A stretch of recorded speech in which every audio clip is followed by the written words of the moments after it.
এর আগে দেখছিলাম জয় শ্রীরাম, সেটা খুব চলছে না। পশ্চিমবাংলায় মানুষ, আমি আগেও বলেছি আবারও বলছি, এটা বাংলার নিজস্ব সংস্কৃতির বা সভ্যতার পরম্পরার অংশ নয়। জয় শ্রীরাম, রামনবমী, হনুমান জয়ন্তী,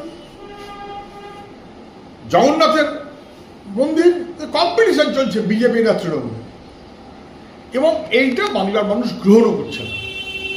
ফলে জয় দুর্গা, জয় মা কালী, হয়তো জয় বিষ্ণু মাতাও বলতে পারে।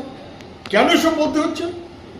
যুবকের জয় হোক, কৃষকের জয় হোক, শ্রমিকের জয় হোক, এই বলার যোগ্যতা বিজেপির নেই।